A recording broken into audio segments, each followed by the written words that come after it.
Vous écoutez Le Trèfle, le podcast francophone des Boston Celtics.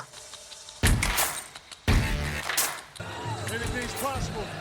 Anything's possible.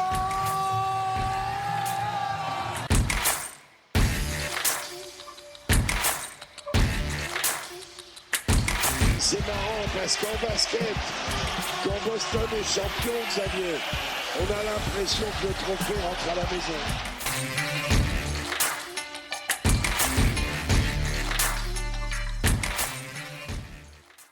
Bonjour, bonsoir et bienvenue à toutes et à tous dans ce nouvel épisode du Trèfle. Vincent, aujourd'hui à la présentation pour ce nouveau numéro consacré à vos Boston Celtics.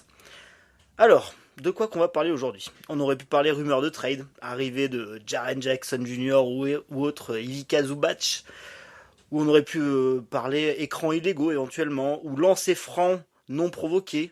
On aurait pu parler aussi éventuellement de la titularisation de Jaylen Brown pour le prochain All-Star Game, mais non. Que nenni, aujourd'hui on va parler basket, on va parler attaque NBA, on va parler attaque des Boston Celtics. Alors pour rien vous cacher, chers auditeurs, j'avais très envie de faire ce podcast, mais un peu la flemme de travailler beaucoup. Donc dans cette situation, j'ai une solution, c'est de m'entourer de la crème de ce qui se fait dans l'analyse basket française. Et bien c'est ce que j'ai fait, ils sont deux, ils sont beaux, ils sont brillants, j'ai nommé Azad et Titouan. Messieurs, comment allez-vous ? Azad, comment vas-tu ? Alors, en plus, non mais faut savoir qu'un truc, c'est qu'on était en train d'avoir une conversation normale, et d'un coup t'as dit, bon allez c'est parti, et tu nous as même pas demandé genre de fermer nos micros si on était prêts, tu as littéralement lancé l'introduction. Je me suis... Je sais que t'es un professionnel, c'est pour ça. Waouh, là vraiment, je viens d'assister à genre une masterclass comme disent les Gents, et je suis très content d'avoir pu vivre ça en live, donc je vais très très bien. Tout va bien. Tout va très très bien. Et toi, comment tu vas Je suis en pleine forme. Je me régale devant les matchs. Ok. À la fin de l'enregistrement, je regarderai un petit peu de match aussi. Donc ça va très bien. Et ta carrière de tennisman, comment elle Oh évolue? là là, non, me lance pas là-dessus. Je suis pas mal. Hier, j'ai gagné et tout. On est pas mal. Très bien, bon, parfait. Titouan, comment vas-tu Moi, Recentre tout ça. On est mal barré. On est mal parti. je me régale devant votre intro. J'ai rien d'autre à ajouter. Ça va très bien et je me régale. Et c'est un vrai plaisir de refaire un podcast avec vous. Ça faisait un petit moment. Ouais, vrai plaisir. Et tu citais tous les sujets dont on aurait pu parler, dont on va pas parler ce soir. Je fais un petit clin d'œil à Hugo et aux Patriots et aux fans des Patriots Mhm. en France pour leur belle vie par rapport à la belle victoire des Patriots en playoff la nuit dernière. Alors on enregistre donc Très voilà. clairement, on était tous chauds comme la Bresse devant ce match. Et dimanche prochain, je serai très clairement chaud aussi. Donc, ouais, on se 21h en régale. plus dimanche prochain. Ça fait En- 2 fois que ça régale quand même. 2 fois qu'on peut regarder les Patriots à 21h. Ouais, En, ouais, en vrai, les gars, moi je suis un peu jaloux de la NFL et je m'y suis un peu mis cette année. Enfin, j'ai regardé tous les matchs des Pats et les horaires, c'est quand même cool quoi par rapport à l'NBA. Et puis t'as 16 matchs quoi, donc en pire des cas, Oui, t'en as il pas y en a moins. t'en as pas beaucoup à rattraper s'ils sont au milieu de la nuit quoi. C'est clair, c'est clair. Mais Bon, en vrai, non, juste un truc sur la... Non mais quand même, parce que vu que on va pas avancer, le gars. c'est un peu l'actualité. Moi, j'ai trouvé quand même l'attaque hier, du coup, des Houston.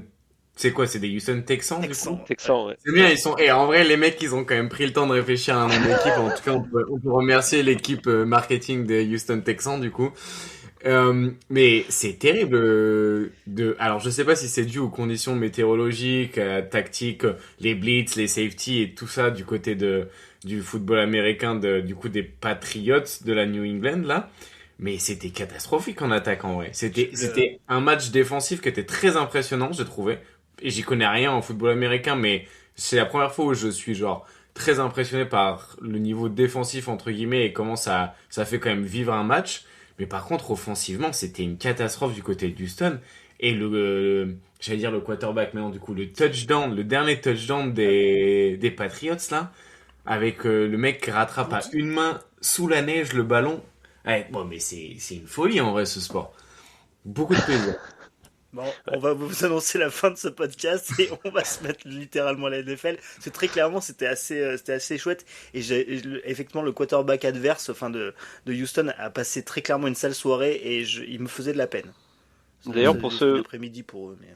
Pour ceux que ça intéresse parmi nos auditeurs et qui le font pas encore, il y a Patriots France, il y a un podcast Patriots France qui s'appelle, je sais même plus le nom exact, le Pods Pats, le Pods Pats ou un truc comme ça, tenu entre autres maintenant par celui qui tient Patriots France et aussi par Hugo, notre ancien collègue ici. Donc voilà, n'hésitez pas à aller voir si ça vous intéresse le Foot US. Surtout qu'en plus cette année, voilà, les Patriots jouent bien et ont une grande chance quand même d'aller au Super Bowl vu la blessure du QB starter de Denver. Même si on va pas vendre, on va pas crier victoire trop vite, mais voilà, il y a possibilité de retrouver les Patriots au Super Bowl. Donc si ça vous intéresse, n'hésitez pas à aller les voir, à aller écouter le podcast de Hugo et consorts. Parce que là, on pourrait dire, genre, on va pas vendre la peau de l'ours avant de l'avoir vendu, mais un Broncos, est-ce que vous savez ce que c'est? Sinon, C'est un c'est avant cheval. de l'avoir tué. Hein. On vend pas de la peau de l'ours avant de l'avoir tué. Oui, mais moi je savais même pas que les Broncos c'était des chevaux. Enfin, du coup, c'est pas mal en vrai la NBA, la NFL juste NFL pour pour les animaux. élargir un petit peu son vocabulaire. Voilà, mais l'intro Chers était si Mais auditeurs, longue. chers auditeurs, je me suis quand même embêté à faire un espèce de plan de podcast et les mecs me le dézinguent, le dézinguent en 5 minutes. Quoi. Il y a un gars qui bosse quand même quoi, dans tout ça c'est vrai, et d'autres les gars ont envie de parler NFL. Ok, très bien. Alors si vous le permettez, messieurs, je vais superbe. essayer de dire aux auditeurs ce qu'on va essayer de faire aujourd'hui. Bon, on est à mi-saison, on va faire un podcast de mi-saison, vous inquiétez pas. Mais une chose est marquante cette année, c'est que Boston est la deuxième meilleure attaque de la NBA. Pour moi, c'est une grosse surprise. Je m'y attendais pas du tout en début de saison. Et on va essayer aujourd'hui d'un peu de décortiquer le pourquoi du comment, pourquoi ils sont si bons. De mon côté, j'ai des éléments qui me font dire que ça devrait pas être si bon que ça, cette attaque, et mes deux collègues vont essayer de nous expliquer comment ils se débrouillent, tout simplement. Messieurs, dans un premier temps, je vais vous demander à tous les deux ce qui, dans votre imaginaire de suiveur NBA des 5 dernières années, quels sont les éléments qui sont indispensables pour vous, un peu la base de la base pour avoir une top attaque à la NBA. Deux, trois choses, des joueurs, des systèmes, je sais pas, des styles de jeu, je ne sais pas, être fort en transition, vous allez me dire, sur deux, trois éléments qui vous viennent à l'esprit tout de suite quand je vous parle de top attaque. Titouan, vas-y, je te lance si tu veux. Alors pour moi, c'est efficacité et bataille des possessions. Et en fait, je pense, alors j'ai pas relevé les chiffres de toutes les meilleures attaques depuis les 50 dernières saisons, mais je pense qu'en gros, c'est souvent la destination qui est visée, on va dire l'objectif final d'une attaque est toujours le même, peu importe l'ère en fait dans laquelle l'équipe joue. Mais c'est plutôt le chemin pour y parvenir qui va changer.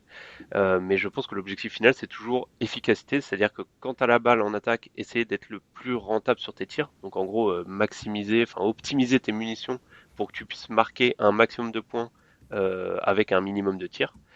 Et la bataille des possessions, dont on va reparler aujourd'hui, je pense, c'est essayer d'avoir plus de possession que ton adversaire. Donc ça, enfin, d'une logique très simple, c'est que si tu as plus de possession que lui, tu as fatalement plus d'opportunités de marquer un panier et donc plus de chances de marquer plus de points que lui.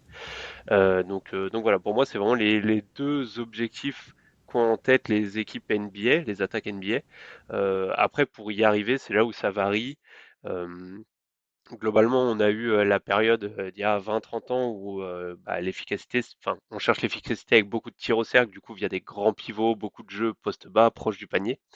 Ensuite est arrivé le spacing et l'avènement du tir à 3 points, qui au final, le tir à 3 points était plus un outil pour finalement écarter le terrain, ouvrir la raquette pour ensuite retourner, pouvoir driver et refinir près du cercle, parce que bah, les tirs les plus efficaces restent le tir près du cercle. Donc voilà, et pareil pour la bataille des possessions, il y a tout ce qui est, je pense qu'Azad va en parler aussi, mais il y a tout ce qui est rebond offensif, création de turnover pour justement, bah, enfin, le meilleur moyen de pas encaisser un panier reste encore la défense où tu laisses même pas l'adversaire prendre un tir. Donc par la création de turnover, qui en plus la création de turnover emmène très souvent euh, un jeu en transition et donc potentiellement un tir plus facile. Donc voilà. Ok, Azad, t'as des choses éventuellement à rajouter, des choses qui ont pas été dites sur qu'est-ce que doit avoir une top attaque? Bah, en réalité, tu vois, par exemple, il y a des choses un peu bêtes peut-être, mais moi, un des trucs que souvent j'essaye de regarder un petit peu après un match quand je regarde les Celtics ou peu importe les équipes, mais c'est vrai que les Celtics, c'est un truc sur lequel j'avais beaucoup l'œil dessus parce qu'ils jouaient beaucoup d'isolation sur les dernières années, ils en jouent encore beaucoup cette année. C'était par exemple, le assist percentage. Je me disais, ah, c'est quand même bien, une équipe qui bouge beaucoup le ballon, ça veut dire que le ballon vit bien et que du coup, c'est une équipe qui crée un jeu, tu vois, un petit peu à la Warriors 2016 ou des trucs comme ça. Et j'avais potentiellement un peu ce préjugé que une bonne attaque a forcément un gros taux de panier assisté. Parce qu'en gros, un panier assisté, c'est souvent un panier plus facile qu'un panier non assisté. Enfin, dans la théorie, si t'es assisté à faire quelque chose, c'est que c'est plus simple que si t'es pas assisté. Donc, normalement, jusque-là, enfin, je pense que c'est assez logique, non? Vince, Je est-ce que suis vous pensez contre que c'est- l'assistana. Voilà. Je plaisante. Mais, Non mais on est d'accord, on est d'accord. Un panier assisté un peu plus facile à rentrer théoriquement. En théorie en tout cas. en théorie. Et les meilleures attaques NBA cette saison, à part peut-être les Denver Nuggets, je crois, sont des équipes avec les plus petits paniers de taux assistés. Et déjà Du l'année coup, dernière. Déjà l'année oui, c'était dernière. l'année dernière, mais tu vois, c'est entre guillemets pour parler un peu de l'actuel, vu qu'on va parler des Celtics de cette année, et que je me dis, c'est là, cette année, ça l'était depuis le développement un peu des attaques d'isolation l'année dernière, l'année d'avant, mais tu vois, tu prenais par exemple en 2016, la meilleure attaque, donc les Warriors, c'était la meilleure attaque de loin, et c'était aussi de loin l'équipe avec le plus de paniers assistés. Donc, entre guillemets, il y a eu des variations d'une attaque à une autre et d'une philosophie à une autre parce que du coup, bah, avoir des paniers assistés, finalement, ça aussi traduisait que tu avais besoin d'être assisté pour marquer. Alors peut-être que dans les époques actuelles où bah, peut-être qu'on veut moins perdre de ballon, du coup, bah, si tu passes moins la balle, tu risques moins de perdre le ballon entre grosses guillemets. Et du coup, il y a de plus en plus peut-être d'équipes qui se tournent autour de l'isolation pour marquer. Et dans ce cas-là, il te faut des gros talents individuels. Donc, tout ça pour répondre à la question de Vince qui demandait qu'est-ce qu'il faut pour avoir une bonne attaque. Il faut des mecs qui soient capables de mettre le ballon dans le panier. Et Mais c'est très bien le talent. Le talent, c'est peut-être le en premier fait, truc en fait. le talent, mais le talent de scoring, vraiment. Et je pense qu'il y a des équipes qui s'en sortent peut-être pas mal en attaque cette saison, qui pourraient être par exemple la deuxième meilleure attaque de NBA cette saison, parce que justement, ils ont un niveau offensif de scoring individuel qui est peut-être plus haut que la moyenne et qui peut potentiellement pallier à un manque de passing par exemple. Et il y a des fois, entre guillemets, un joueur vaut mieux qu'il prenne son tir compliqué qu'il essaye de créer pour les autres dans un bon spacing. Donc je pense que le niveau de talent individuel finalement c'est le premier plancher de ton attaque. C'est avec quoi tu l'as construit. Après, comment tu essayes d'avoir une bonne attaque en fonction de ton talent, t'as d'autres manières. On voit bien que les Rockets, par exemple, sont une des meilleures attaques alors que ils ont pas forcément des bons atouts, mais c'est l'équipe qui récupère le plus de rebonds offensifs. On a aussi des très bonnes attaques parce que finalement, elles ont des scoreurs d'élite. On a des très bonnes attaques aussi en NBA, par exemple avec Denver, parce que il y a un système qui met en avant un playmaker d'élite. Donc, entre guillemets, il y a plein de manières de le faire, mais je pense que le plancher, c'est le niveau de tes joueurs en attaque finalement. Et que tu pourras pas en NBA avoir une attaque d'élite avec que des pipes en attaque parce que très vite à un plafond de verre que tu pourras pas dépasser. Et je pense que le hit est une très bonne illustration de ça. Ils ont une attaque révolutionnaire en début d'année. Ouais, mais en fait, ils sont quand même genre milieu de tableau, voire en dessous de la moyenne en attaque. Parce qu'en fait, ils ont une attaque hyper innovante parce qu'il faut qu'ils cachent le peu de niveau de création qu'ils ont. Donc ton niveau de création offensif, finalement, de manière individuelle, c'est ça qui fait ton plancher, à mon avis, de ton niveau d'attaque collective. C'est intéressant parce que du coup, bon bah là tu sous-entends que et on sous-entend que du coup ce roster de Boston a un très haut niveau de talent offensif pour se créer son tir et pour rentrer des tirs. Je pense que moi je l'avais sous-estimé. Le flow de la saison a tendance à me démontrer le contraire. Mais moi, au début de l'année, je voyais pas ça. Alors, il y aura d'autres facteurs, vous les expliquerez tout à l'heure. Mais moi, les gars, j'ai listé tout un tas de choses qui font que je comprends pas comment ce roster arrive à être à un offensive rating là, à mi-saison de 121.6. C'est colossal, hein, c'est énorme, c'est vraiment exceptionnel. Et je vais vous en faire part. Alors oui, moi j'étais moins haut sur le niveau de talent de ce roster. Mais tout d'abord, on n'a pas un joueur de pick and roll d'ultra élite. On n'a pas un moteur offensif de premier ordre. Et là, je rejoins sur le niveau de talent que je pensais en début de saison. Mais on n'a pas un top 5 NBA qui génère plein de tirs ouverts pour ses collègues, rien qu'avec un pick and roll à la Doncic, à la Jokic. On n'a pas un scoreur ultra efficace à la Shai Gilgeous-Alexander qui va te marquer 30 points en 18 tirs. On n'a pas tout ça. Autre chose, cette équipe, elle est deuxième attaque NBA avec, je disais, des ratings exceptionnels. Depuis des mois, voire des années, on répète que les 3 types de tirs les plus rentables de ce jeu, et on parle de rentabilité et d'efficacité, sont le lancer franc, les tirs au cercle et les tirs à 3 points dans le corner. Cette équipe est 30e en fréquence au lancer franc, au cercle et au corner à 3 points. C'est-à-dire qu'ils sont derniers en fréquence des meilleurs tirs à avoir. Tu l'as dit Azad, 30e à l'assist percentage, donc une équipe qui génère peu de passes décisives, donc qui est beaucoup dans l'autocréation. Une équipe qui n'a pas tant de transition, de jeu de transition que ça, elle y est bonne, mais en termes de fréquence, c'est pas la folie. C'est une équipe qui joue lentement. Dans l'imaginaire collectif, dans les grands médias, souvent, on dit « Ah, il joue vite », sous-entendu, c'est une bonne attaque. C'est un peu faux hein, dans ces choses comme ça, mais c'est et de loin l'équipe qui joue le plus lentement, elle joue à son rythme, et par contre, du coup, et ça, il va falloir qu'on en parle, elle est du coup excellente sur demi-terrain. Donc ça, c'est plutôt très intéressant.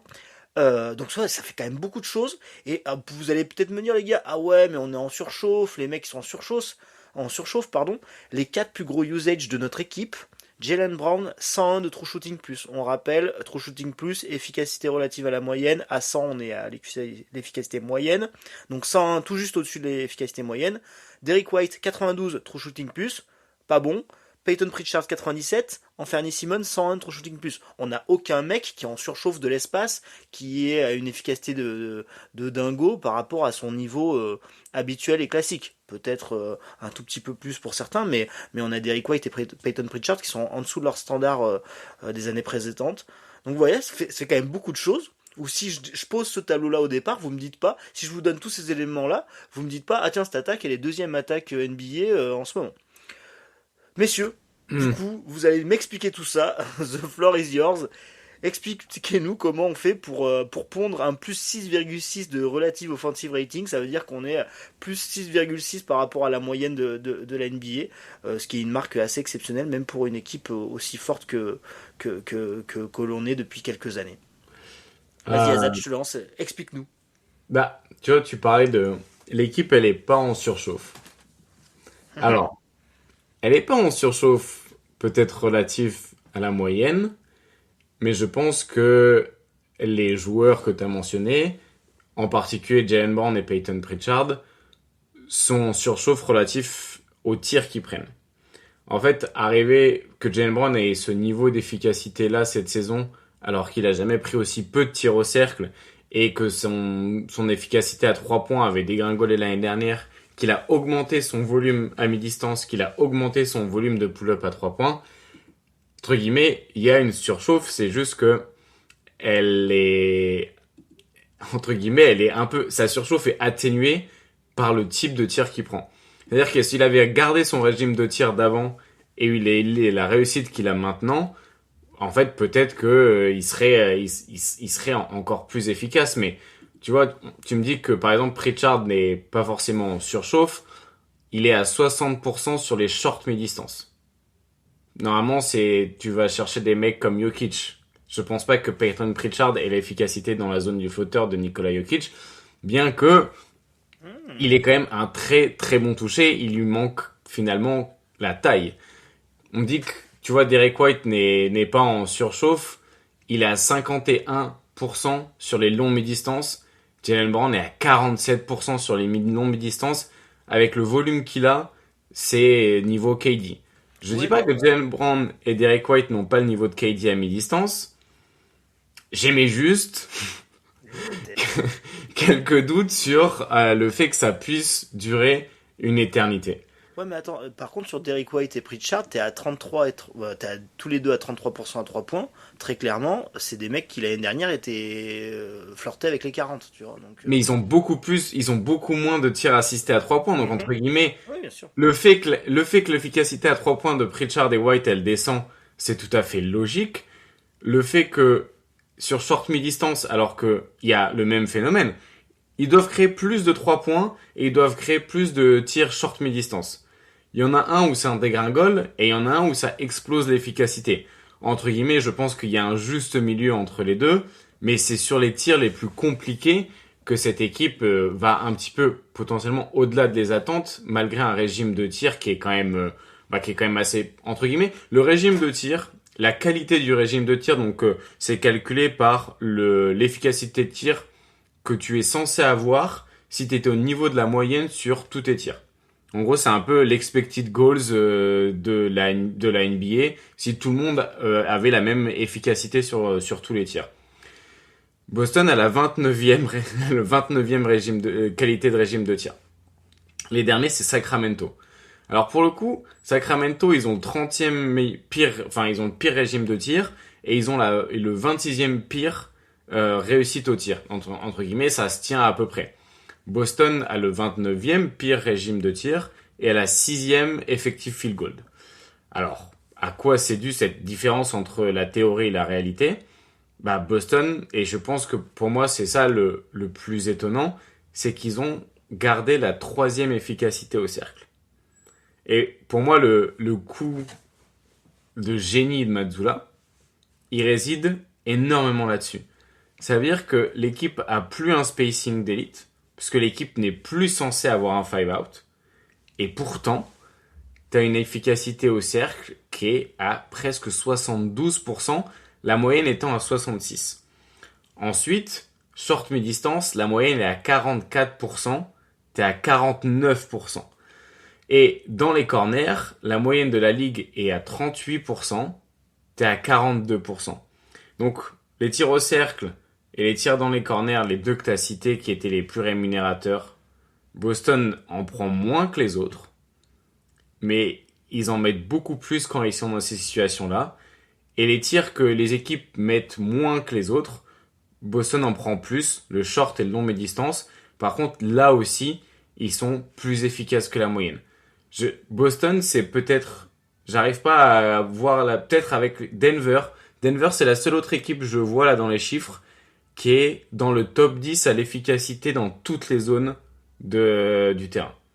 Donc, potentiellement, c'est là où tu peux dire qu'il y a une surchauffe finalement.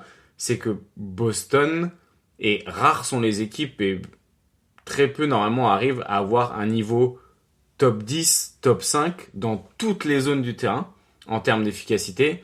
C'est le cas de Boston cette saison. Alors, il y a un peu de surchauffe, notamment sur le mi-distance, et peut-être aussi dans les corners. Mais t'as aussi le fait que t'as une qualité de coaching et d'optimisation de ton talent qui est énorme. Parce que pour le coup, tu peux avoir des surchauffes sur les flotteurs, sur les pull-ups à mi-distance, dans les corners, etc. T'as pas de surchauffe au cercle. Et Boston a la 3e plus grosse efficacité au cercle. Alors ils en prennent pas beaucoup, certes, mais quand ils en prennent, ça veut dire qu'ils ont des qualités de tir qui sont absolument énormes. Et ça c'est dû au coaching. Donc finalement sur le régime de tir, pourquoi ils arrivent quand même à être une bonne attaque, ça s'explique un petit peu par deux phénomènes, et le coaching et la surchauffe, mais c'était pas du tout attendu. Et on peut rajouter du coup du talent, parce que du coup tous les tireurs de short et de longue mi-distance, moi je crois en la qualité de shooter pur de Pritchard s'il a son espace. Et Jaylen Brown reste un mec qui a toujours été fort sur le mi-distance, Il avait essayé un peu de le gommer et là finalement il a embrassé ce truc à pleine balle avec l'espèce de carte blanche en termes de volume. Donc ils sont peut-être un peu au-dessus de leur standard, mais je pense que c'est des mecs qui sont confortables pour prendre ce genre de tir malgré tout. Et en fait, les mecs qui les prennent dans notre roster, c'est les mecs qui peuvent les mettre au final. Parce qu'après, t'as toute une flopée de role-players qui en prennent pas un seul. Donc c'est vraiment une volonté de 2-3 mecs qui ont le droit à la carte blanche de ces zones dites moins rémunératrices. Mais ce qui est ouf, c'est que les mecs, ils arrivent à avoir une telle efficacité dans des zones de tir compliquées, malgré un volume immense. L'année dernière, Pritchard, il a pris 63 tirs dans le short mi-distance. Cette année, il en a déjà pris 137. Et pourtant, il a augmenté son efficacité dans cette zone du terrain. Jalen Brown, l'année dernière, il a pris 144 longs mi-distance. Cette année, il en a déjà pris 225. Donc les mecs ont explosé leur chiffre de l'année dernière à même pas mi-saison. Et pourtant, ils ont réussi à augmenter leur efficacité dans ces zones-là, qui sont beaucoup plus... Enfin, qui sont des zones qui demandent énormément il y a déjà une grosse part d'aléatoire et qui demandent énormément de toucher, énormément de talent pour arriver à y aller de manière constante. Et ça, c'est remarquable, mais c'était totalement inattendu. Ok, donc le premier grand axe pour nous, du coup, aujourd'hui, c'est vraiment ce shot-making qui finalement est au rendez-vous. Et j'ai trouvé très intéressant que tu dises finalement que Boston, ils sont hyper efficaces dans toutes les zones du terrain, quasiment. On pourrait même regarder à l'échelle au niveau des lancers francs, si on est bon à l'échelle de la ligue sur la réussite des lancers francs. Mais en fait, au final, le shooting pur à toutes les distances et de très haut niveau. Donc ça, c'est déjà un premier truc. Titouan, je vais te laisser enchaîner sur ce que le deuxième gros axe, je sais pas combien on a d'axes d'ailleurs, mais c'est pas grave, de ce qui fait de cette attaque de Boston une super attaque. Pour moi, ça va être justement l'autre axe que j'avais évoqué au début du podcast, c'est la bataille des possessions. Et en fait, c'est une équipe, et d'ailleurs, ça rejoint un peu, je pense, enfin, c'est un peu lié, c'est un peu ce qui explique l'efficacité au tir près du cercle. C'est qu'en fait, on prend beaucoup de rebonds offensifs.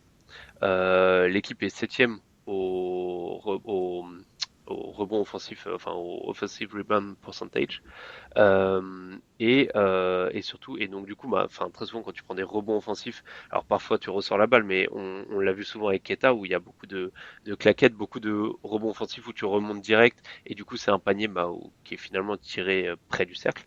Et surtout, il y a aussi très peu de turnover. Bon, ça c'est quelque chose qu'on avait déjà vu l'année dernière, mais c'est une équipe, pour le coup, ça j'y croyais peu parce que justement, en fait, comme Azad disait, tu perds quand même Tatum, qui était quand même un porteur, qui est un porteur de balle qui est quand même assez safe, si je puis dire, qui perd très peu de ballons.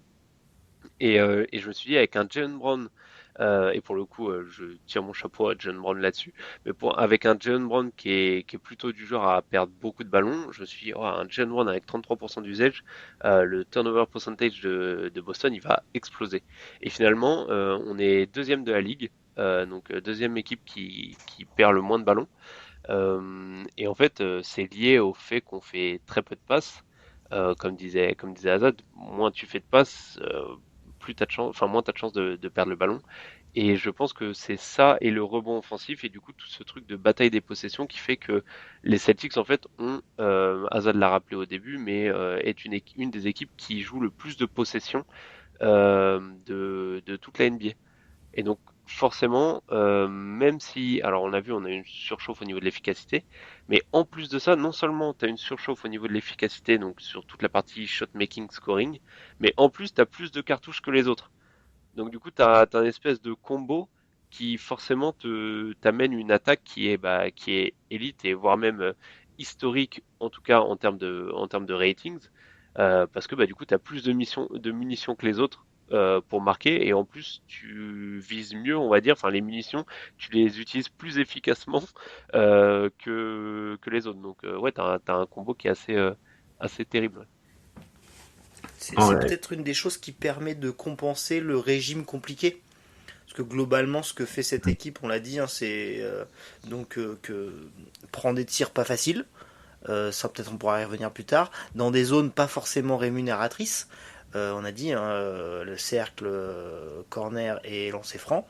Mais du coup, vu qu'ils ont aussi, donc ils les rentrent à un bon taux de pourcentage et ils en prennent plus que les autres. Azad, il me semble que tu avais fait des recherches là-dessus, ou tu avais fait une petite matrix, je sais pas si je peux dire comme ça, là-dessus. Vas-y, dis-nous. C'est une soustraction. Vraiment, on n'est pas du tout sur de la stat J'ai pas inventée. été loin dans les études.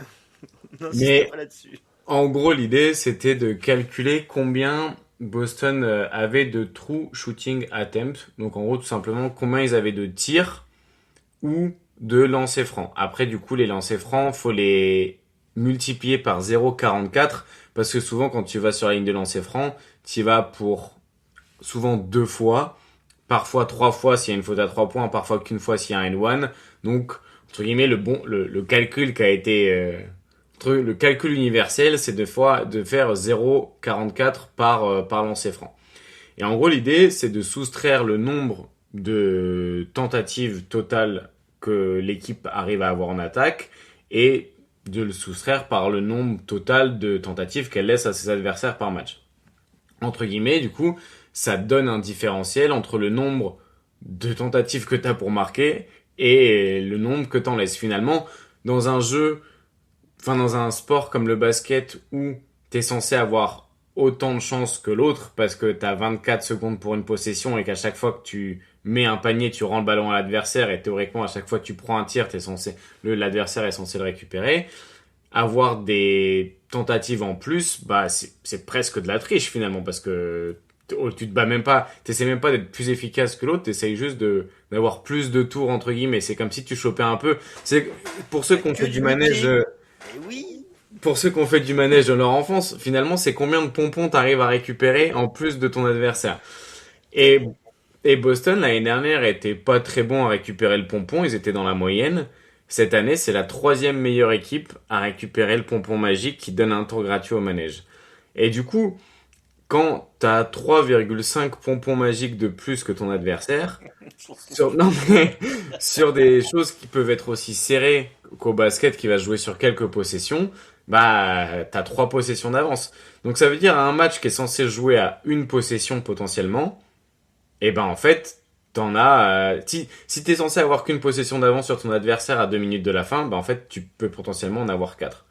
Et c'est d'ailleurs, comme par hasard, les autres meilleures équipes à la bataille des possessions cette saison, c'est le Thunder, le Rockets, les Pistons et les Celtics. Je sais pas si vous avez regardé un petit peu les net rating dernièrement, mais bon, entre guillemets, je pense que c'est les 4 meilleurs net rating de NBA cette année.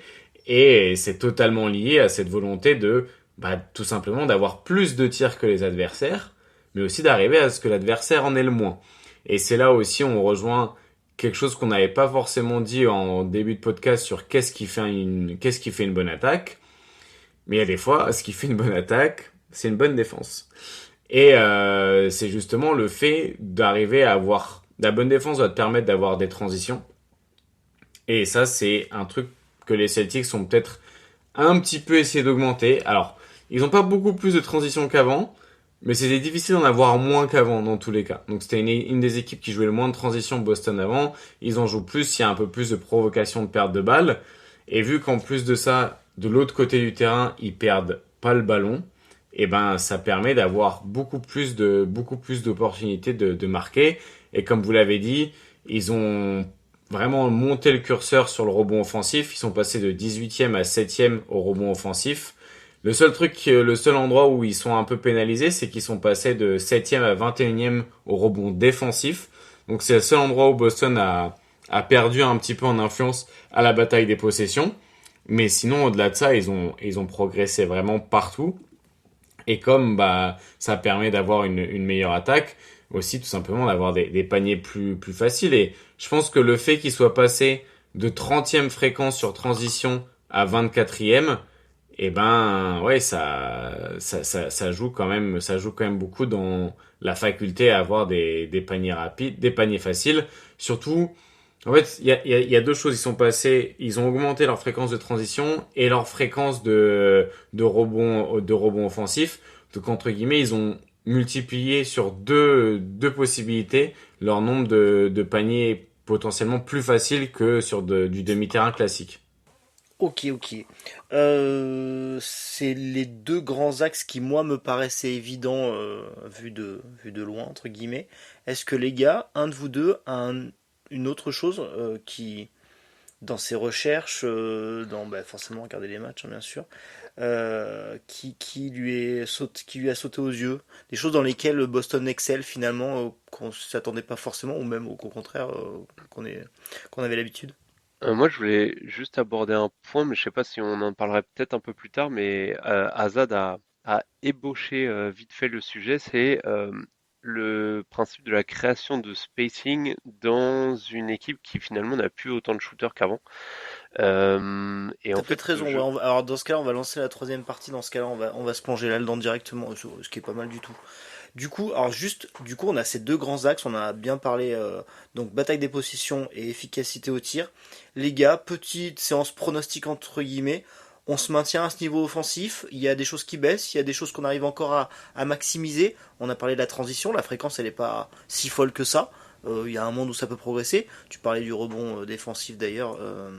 Ça progresse, hein, c'était catastrophique en début de saison, ça progresse au fur et à mesure des semaines. À votre avis, est-ce que cette attaque, elle peut se maintenir? Je parle pas de retour de Tatum, de transfert machin, c'est en l'état, est-ce que ça peut se maintenir avec un Anthony Simmons, j'avais dit qu'on citerait pas trop de joueurs, mais qui quand même trouve son rôle et est vraiment intéressant ces dernières semaines, à votre avis?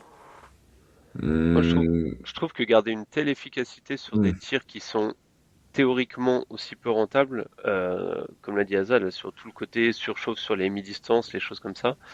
J'ai du mal à croire que ça puisse durer toute la saison. Ceci étant dit, j'avais du mal à le croire au début de la saison après 10-15 matchs, et au final, on est à la moitié de la saison et c'est toujours là. Donc ouais, moi j'aurais tendance à dire que non, ça va forcément baisser un peu, mais bon, maintenant, voilà, on a déjà fait la moitié de la saison, on est toujours là. Non, ouais, c'est sûr. Après, C'est pour moi, il y a aucune, enfin, entre guillemets, je vois pas comment ça peut aller mieux. Donc, finalement, t'as un scénario où ça peut que aller moins bien. Après, je pensais pas que ça puisse aller déjà aussi bien. Donc, finalement, entre guillemets, je suis toujours aussi pessimiste que je l'étais au début de saison. Parce que du coup, tout ce que je vois, j'ai l'impression que ça peut pas durer. Donc, je sais pas, peut-être que je suis juste un éternel chieur et que je serai jamais satisfait. Mais, je dis pas que tout ne peut pas durer. Je dis juste que potentiellement, je vois pas comment tout peut continuer à marcher aussi bien. Et je pense que les équipes vont aussi de mieux en mieux réussir à s'ajuster quand même. Parce que, entre guillemets, par exemple, il y a un exemple tout bête sur la bonne attaque des Celtics. Entre guillemets, pour faire un petit peu déjà un peu de tactique et un peu pour exprimer potentiellement les limites que cette équipe peut avoir. À un moment, l'attaque des Celtics, elle a été très très bonne parce que ils jouaient avec un seul pivot, Nemias Queta, et quand il y avait pas du coup Queta sur le terrain, ça jouait en five out.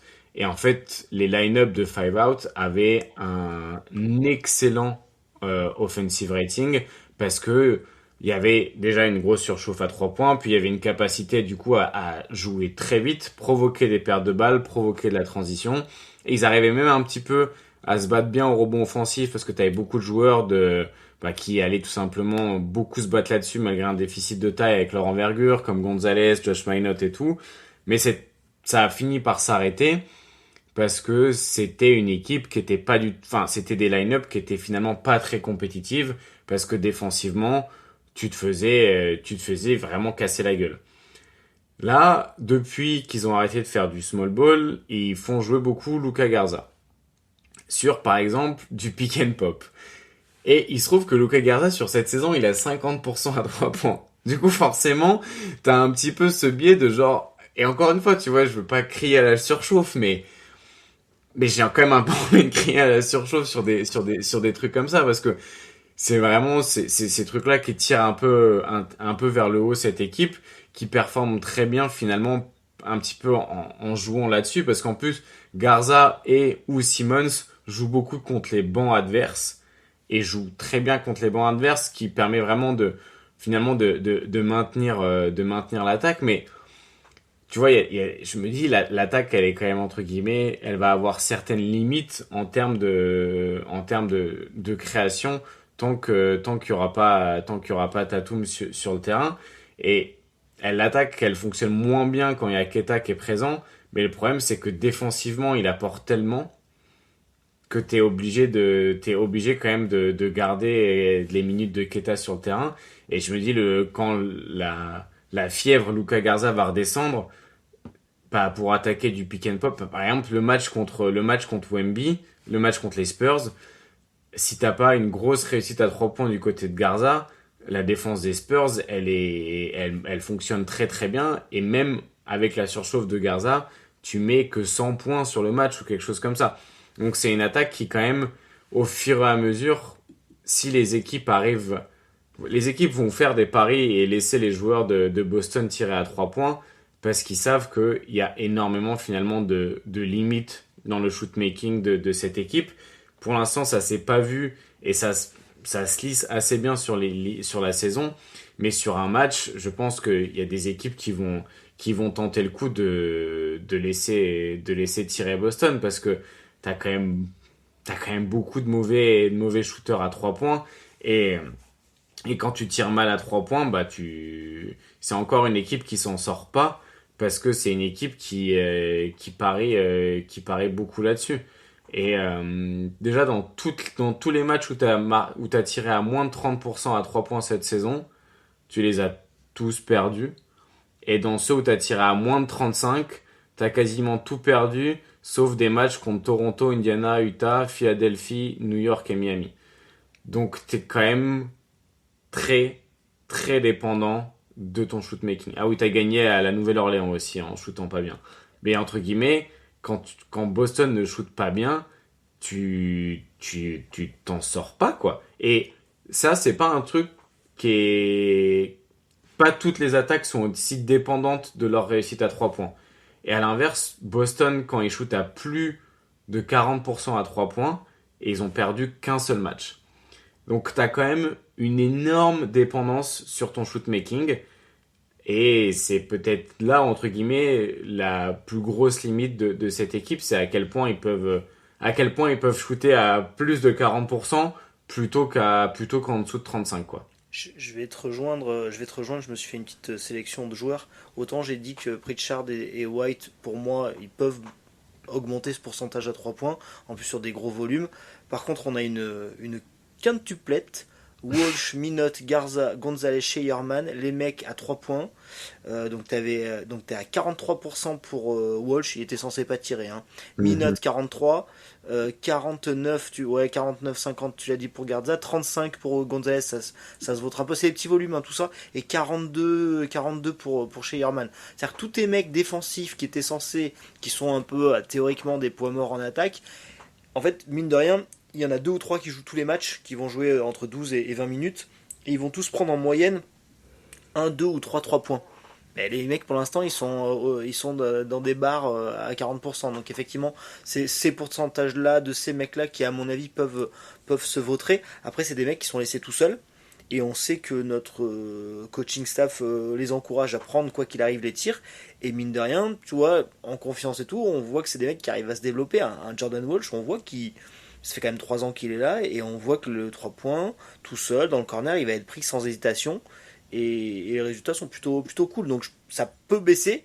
Se vautrer complètement, je suis pas sûr.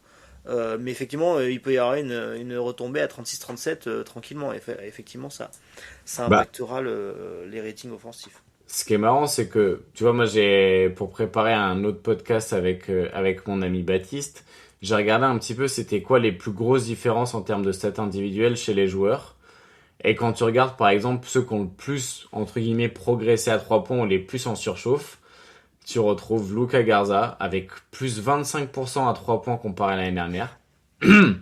Tu retrouves Jordan Walsh plus 13% à 3 points comparé à l'année dernière. Et tu retrouves aussi Anthony Simons et Jaylen Brown plus 4,5% à 3 points comparé à l'année dernière. Ok, je suis surpris pour Simmons et Brown. En fait, les autres, ça reste des tout petits échantillons. Donc, en vrai, le pourcentage à 3 points de Jordan Walsh de l'année dernière, il est anecdotique, entre guillemets. Ouais, Ce qui mais est sûr, les c'est deux que autres, celui-là, il est très haut. Celui de cette année, par contre, il est très haut sur un volume pas énorme, mais non négligeable, on va dire. oui, mais tu vois, la réussite de Simons et de Brand, elle s'est beaucoup orientée sur du shoot making parce que leurs 3 points, c'est beaucoup du pull-up. Ils prennent plus de pull-up, je pense, que l'année dernière. Brand prend beaucoup plus de pull-up que l'année dernière. Et son efficacité, elle a augmenté à 3 points. Entre guillemets, peut-être que son niveau de l'année dernière à 3 points était pas son vrai niveau. Est-ce que c'est un joueur à 37% à 3 points avec un niveau de difficulté aussi élevé? Non, pas sûr quoi.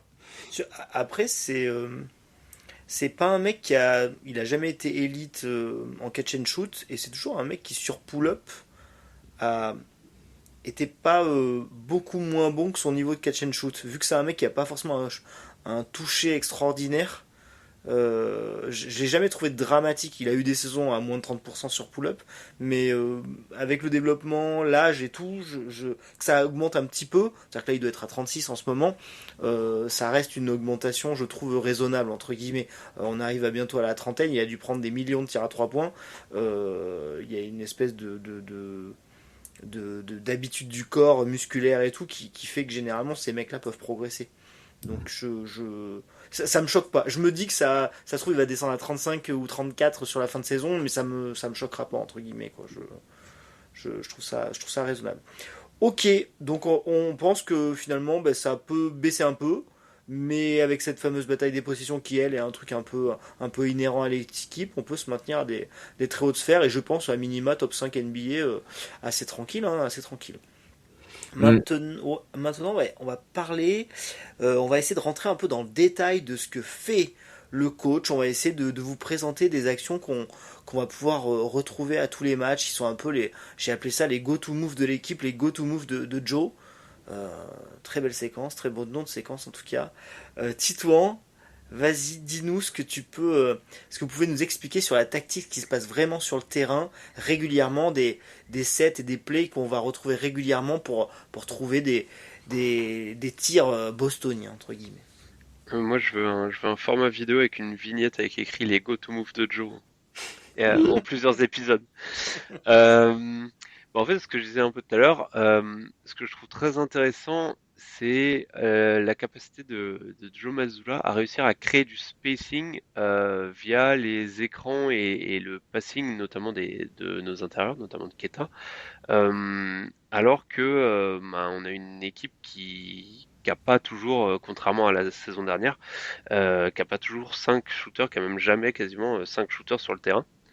Et d'ailleurs, j'avais fait une vidéo je crois que c'était l'année dernière, peut-être il y a 2 ans, je sais plus, sur le passing des intérieurs justement des Celtics et notamment de Cornet.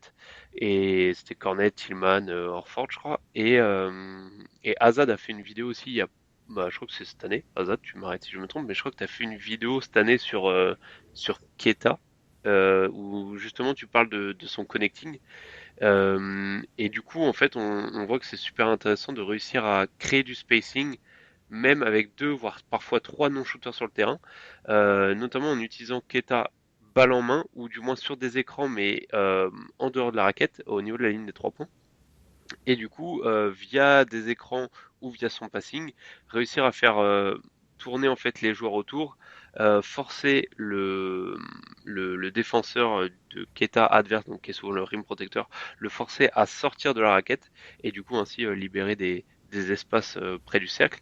Et du coup, un des moves, moi, que je m'étais noté, qu'on voit souvent, c'est le spin pick and roll avec Hauser, ou enfin souvent avec Hauser en deuxième poseur d'écran, pas tout le temps, mais souvent avec Hauser en deuxième poseur d'écran, ou parfois avec Pritchard, mais du coup avec un shooter en deuxième poseur d'écran, ce qui permet en fait d'avoir plusieurs solutions pour le porteur de balle, qui peut à la fois driver, à la fois passer pour du coup le premier poseur d'écran, qui est souvent l'intérieur, qui va rouler vers le cercle, ou alors kick out et enfin faire une passe en sortant pour le deuxième poseur d'écran, qui du coup est souvent un shooter laissé ouvert, donc Hauser ou Pritchard. Donc ouais, moi c'est le move que je m'étais noté, c'est le Spain pick and roll que je trouve qu'on retrouve souvent et qui permet d'avoir des solutions de tir soit ouverts à 3 points, soit près du cercle, sans avoir un créateur offensif, porteur de balle qui peut créer juste par lui-même avec juste un pick and roll. Donc voilà, ça permet de créer le décalage. Je me permets de t'interrompre. Le Spain Pick and Roll, c'est un pick and roll avec deux écrans. Qui a, tu l'as bien expliqué, pour but aussi C'est le d'être. screen the screener. C'est l'écran, le deuxième poseur d'écran va poser un écran sur le défenseur du premier poseur d'écran. Et souvent c'est plus compliqué à défendre parce que du coup les deux poseurs d'écran peuvent soit le poser vraiment, soit ne pas vraiment le poser et s'échapper, notamment Other fait ça très bien pour aller se repositionner à 3 points et c'est plus compliqué à défendre. Il suffit que tu aies une mauvaise communication de switch, pas switch, machin, et ça peut créer des brèches un peu plus facilement, j'imagine. Oui, puis en plus, tu as souvent le premier poseur d'écran qui est l'intérieur, qui est du coup défendu très souvent par l'intérieur adverse. L'intérieur adverse, lui, va avoir pour habitude, quand il y a un pick and roll, de soit faire un edge et sortir de manière agressive pour pour contenir le drive, soit de commencer à faire du drop et à revenir près du cercle. Mais du coup, quand il va sentir un écran dans son dos, il va de facto être bloqué et ne pas pouvoir faire son drop et éviter et contenir le drive qui se rapproche du cercle. Et du coup, après, c'est au deuxième défenseur, enfin au défenseur du deuxième poseur d'écran, de prendre la décision de soit lui contenir le drive, mais du coup, s'il contient le drive et que son attaquant, comme là j'ai cité souvent c'est Hauser, ressort à 3 points, bah du coup il est en retard et il laisse le shoot à 3 points complètement ouvert. Donc ça force en fait le fait d'impliquer deux poseurs d'écran et donc trois joueurs dans la séquence, ça force la défense à faire des choix et à faire des choix rapidement, ce qui du coup peut mener, comme tu l'as dit, à des confusions et donc à des tirs ouverts. Et ce qui est aussi peut-être une astuce pour donner des choix de passe donc aux porteurs de balles peut-être plus facile, plus lisible, du fait de ne pas avoir le Luka Doncic ou le joueur de pick and roll un peu ultime qui voit tout à l'avance et qui est une passe de zinzin. Nos porteurs de balles étant pas des chapeaux 1, pas forcément des chapeaux 2 ou des chapeaux 2,5, 3, peut-être permettre des passes à la tu peux nous dire, mais peut-être des choix plus faciles et un terrain toujours plus aéré et de manière à faire peu de pertes de balles et des choix plus faciles. Ouais, bah, en réalité, c'est une équipe qui est très bonne à attaquer les faiblesses. Et je pense que c'est pour ça, quand je parlais de coaching tout à l'heure, c'était un petit peu ça dont je voulais parler, parce que d'avoir une aussi bonne réussite au cercle sans vraiment assez de shooters pour écarter le jeu, c'est que tu arrives quand même à vraiment bien manipuler les pièces sur le terrain. Et par exemple, on parlait du Spain Pick and Roll juste à l'instant, où du coup on a un poseur d'écran classique et un deuxième poseur d'écran qui est un shooter, et ça leur arrive d'inverser ça. Et ça, c'est assez rare en NBA. Je pense que c'est peut-être même les premiers que j'ai vu faire, ou peut-être pas, mais je pense que peut-être que je l'avais vu sur un match européen, mais en NBA, c'est peut-être les premiers que j'ai vu faire. C'est-à-dire que le premier écran est posé par le shooter à 3 points, et en fait, le deuxième écran, il va servir aux deux joueurs, et au porteur qui porte la balle, et au shooter qui a posé le premier écran qui va pouvoir se déplacer, et ça crée d'autant plus de chaos quand la défense est du coup pas en drop, donc pas avec un défenseur qui recule, mais avec un défenseur potentiellement qui va essayer de foutre la pression sur le porteur de balle, donc on est plus sur des défenses en edge, ou alors même sur du switch, où ça crée par exemple pas mal d'incompréhension quand l'écran il est glissé plutôt que posé, et du coup un joueur va switcher et l'autre non, et ça crée un surnombre soit sur le ballon, soit à côté. Et ça, bah, c'est une très bonne manipulation de défense.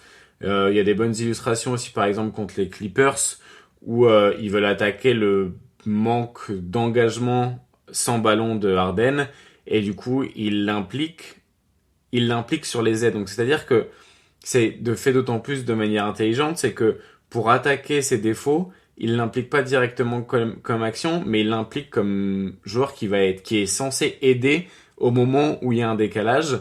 Et comme il ne le fait pas, Boston arrive à créer des paniers ouverts là-dessus avec des actions très basiques où on est sur des écrans assez basiques de pick and roll sur un côté avec souvent un corner vide pour forcer l'aide de venir à l'opposé. Et en fait, en choisissant à quel joueur pose l'écran du côté du ballon et quel joueur est posé dans le corner à l'opposé du ballon, dans le côté faible, tu forces un joueur à être l'aide. Et si c'est le joueur, en effet, dont tu espères que l'aide vienne, parce que soit il est pas forcément engagé dans les systèmes défensifs, soit parce que c'est le joueur le plus petit sur le terrain, tu crées les meilleures opportunités possibles. Je pense que il faut pas aller trop non plus dans le détail de toutes les actions de Boston et de citer tous les écrans et les systèmes qui mettent en place parce que c'est peut-être un peu difficile à se mettre en tête sans les images. Mais ce qui est important à comprendre, c'est que Joe Mazzulla et les Celtics sont les experts à attaquer les faiblesses des adversaires et même à trouver les meilleurs mismatchs pour leurs joueurs d'isolation. On a dit Boston est une équipe qui a un très petit assist percentage. Ça veut dire que c'est une équipe qui joue beaucoup de 1 contre 1. Et Boston arrive à créer de très bons 1 contre 1. Notamment, par exemple, contre Toronto. Ils ont remarqué dès la deuxième rencontre contre Toronto que Pritchard avait une grosse facilité à attaquer Sandro Mamukelashvili. Ouh, bien Ouais, passé. bien passé. Elle est passée. Et ben à chaque opposition, ils vont le chercher. Et du coup, ils savent identifier les tendances défensives des adversaires pour optimiser finalement en fait, pour attaquer à chaque fois que l'adversaire va prendre une décision, c'est-à-dire à chaque fois que l'adversaire va prendre une décision de type de défense ou de line-up aligné de 5 joueurs alignés, dès que l'adversaire prend une décision, Boston prend la décision d'attaquer directement cette décision-là. Et du coup, bah c'est clairement un jeu d'échecs et j'aimerais vraiment pas jouer aux échecs contre Joe Mazzulla. Il y a pas mal de choses que j'aimerais pas faire contre Joe Mazzulla, me battre au jiu-jitsu brésilien et le deuxième ce serait potentiellement jouer aux échecs. Je trouve ça intéressant. Je pense qu'on va arriver plus ou moins sur la fin du podcast, mais autant on est les premiers à avoir critiqué certaines choses de Mazzulla, mais je trouve ça très bien d'avoir pu faire un long épisode sur comment finalement ce roster qu'on pouvait estimer pas si talentueux que ça, comment lui, et là tu as bien expliqué, par de la maximisation des forces de chacun de ces mecs, par un positionnement sur le terrain. On avait déjà longuement parlé quand il a été champion avec un autre roster, mais quand il a été champion dans les finales, on avait déjà pu voir à l'époque que c'était pas du n'importe quoi, c'était pas que le mec qui est un peu zinzin en conférence de presse ou très intense sur le bord du terrain, que quasiment tout était réfléchi et avait un sens. Et depuis qu'il a pris l'équipe, mine de rien, il a enquillé des espèces d'attaques. C'est-à-dire que ce mec-là, oui, il a eu des gros rosters, mais cette année, on pensait que ça serait moins bien. Il n'a enquillé que des grosses attaques, ce mec. Donc, en plus, quand il était arrivé, il avait eu un peu la réputation d'avoir, quand il était assistant, c'était un peu lui qui avait remis au goût du jour la Two Big Men line-up avec Horford et Robert Williams. Donc, c'est vrai que dans notre esprit, on pensait que c'était un très fort défensif. On lui a vu des limites en play-off sur certaines bonnes défenses de switch, quand les tirs tombaient pas dedans notamment, mais ce mec-là a une capacité à produire et à faire produire à ses équipes du volume d'attaque, de qualité d'attaque en saison régulière à grand minima, de très très très haut niveau.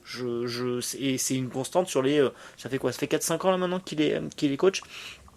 Donc c'est vraiment cool d'avoir pu faire un gros topo là-dessus et d'appuyer sur le fait que ce mec-là alors, tu parlais tout à l'heure du hit, de l'attaque révolutionnaire et tout. On n'est pas très dithyrambique sur ce que fait Mazzulla. Je sais pas pourquoi. Trop pointu, pas assez flashy. Il a toujours eu des gros joueurs avec lui. Je sais pas, mais en tout cas, la production chiffrée est assez ahurissante. Donc c'est pas pour dire que je veux qu'il soit coach de l'année ou pas. Ça m'est un peu égal. Mais en tout cas, faut lui rendre ce qui est à lui. Et puis, plus, effectivement, on veut pas qu'il nous tape, donc exactement. Et puis, entre guillemets, on a parlé des joueurs qui étaient en surchauffe. je dis pas qu'il y a forcément causalité dans la présence de Joe Mazzulla et une surchauffe de ses role-players. Je pense quand même que ça, de ce que je lis et de ce que je comprends de l'extérieur, et l'environnement dans lequel ces joueurs sont, après c'est peut-être beaucoup aidé par le fait qu'ils gagnent, mais l'environnement dans lequel ils sont leur permet aussi d'être peut-être la meilleure version d'eux-mêmes. Et bah écoute, tant mieux aussi. Je pense que on voit, il y a beaucoup de choses qu'on peut analyser dans le coaching, il y a beaucoup de choses qu'on peut pas. Il y a surtout potentiellement des choses qu'on peut pas que des choses qu'on peut. Donc là, on apparaît beaucoup de ce qu'on peut voir sur le terrain et essayer de comprendre de ce que Joe Mazzulla essaye de mettre en place, mais dans aussi ce qu'il essaye de faire humainement avec ses gars, de surperformer.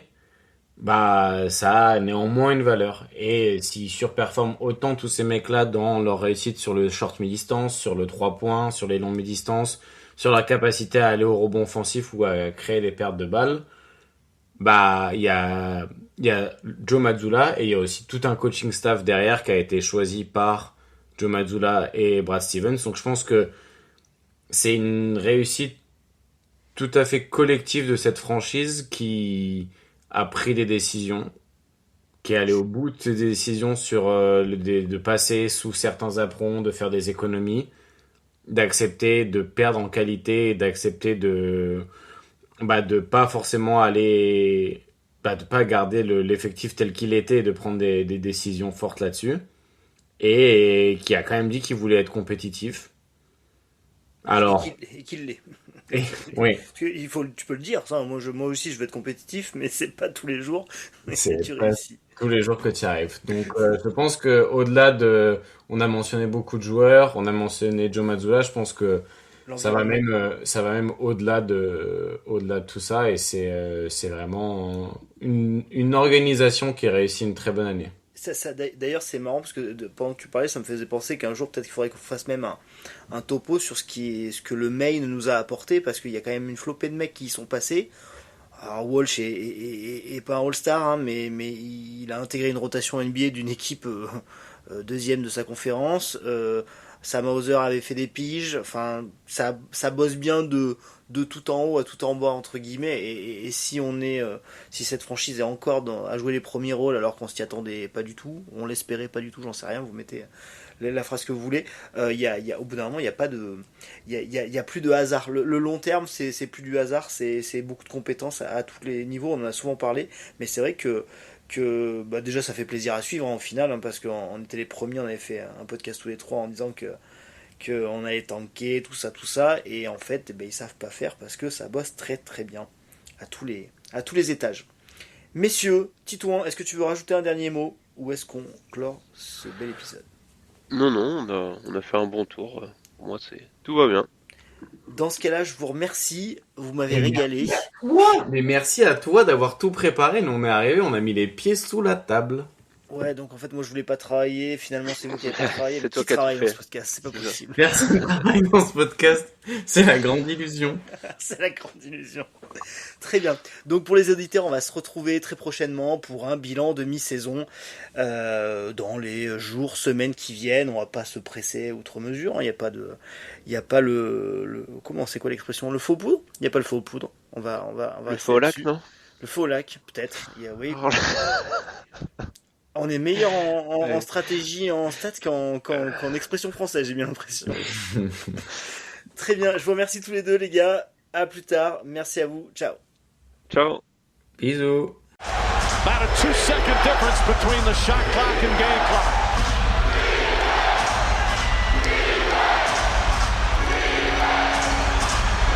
Thomas on the drive, pull-up jumper, it's good! Isaiah Thomas gives the Celtics the lead with 2.4 remaining. 13 fourth quarter points. And Atlanta calls their final timeout. So many big shots for both teams checked down the stretch.